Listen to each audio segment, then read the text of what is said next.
Boston and Cleveland are getting close on a deal that would send Kyrie Irving to the Celtics. Isaiah Thomas would be a part of the deal going back to Cleveland. The sides, from the agents of the players to the executives involved, are... Somebody please tell me what the fuck is going on. I don't know. I'm reading headlines after headlines. What the fuck? That's really what the fuck I want to know. What the fuck is going on? What a time to be alive. Just when you thought the NBA 2017 free agency was dying down after the Kyrie Irving, I want to go to 4-team sweepstakes trade talks were just starting to die down. My Twitter feed is just absolutely blowing up with talks about Kyrie Irving joining the Boston Celtics, including a 21st team Brooklyn Nets first-round pick, Isaiah Thomas, Crowder, and some no-name center who's not important to this piece, who was just a fill-in player, role player. But we're getting to the three major pieces of this trade, for the Cavaliers at least. Crowder, Thomas, and the 2018 first-round pick, and who won this trade? To me, you already know who won this trade. For me, the Cleveland Cavaliers absolutely won this trade. To me, this is a heist. You got Isaiah Thomas, who player efficiency is just as good as Kyrie. He's not as good as a ball handler, but he's just as good as a shooter. He scores just as many points. They're both absolutely awful on defense. And he's cheaper than Kyrie Irving, so you have more cap flexibility. A lot of people are sweeping that underneath the rug. A lot of cap flexibility. They're both really bad at defense. You don't get to upgrade at defense. That's a shame, but whatever. To me, Kyrie Irving and Isaiah Thomas, that's a wash. To me, you can disagree with me if you want, but to me, that's a wash. Crowder, that's different. I think that Crowder's a switch army knife. He can shoot threes. He can defend really well. He can play inside, outside. He's a really, really good defender. He's a good role player. I think he will start on the Cavs as the number 2 position. I think that Crowder is a really underrated player. And I thought he was going to fit in nicely with the Boston Celtics, but that's clearly not the case anymore because he's on the Cleveland Cavaliers. And more importantly, the 2018 Brooklyn Nets first-round pick. Now, see, the Cavs are actually aggressive. This is what happens when you wait and you get nothing in return. Paul George, you got nothing in return. You got a box of cookies and some chips and a toenail clippers for Paul George. You got a newspaper, an iPhone case, and a fidget spinner.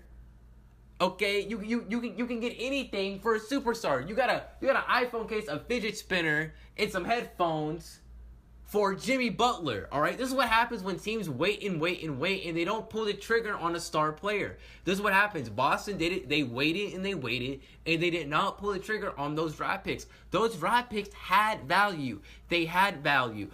They had value on the Boston Celtics. Now they have value on the Cleveland Cavaliers. So the Cleveland Cavaliers are clearly in desperation mode. They're more aggressive than the Boston Celtics. The Cleveland Cavaliers, to me, will trade this 2018 pick for a superstar or a star because a lot of people were not comfortable trading with the Boston Celtics for a superstar like Blake Griffin because the Boston Celtics were too timid with that pick. I think with the Cavs now, they understand that they need to make moves to keep LeBron. Trading that 2018 first round pick to keep LeBron, to me, that's aggressive, damn it. That's going to keep LeBron, or maybe it could keep LeBron. Maybe I'm wrong. Crowder, I love that piece. Thomas, I love that piece.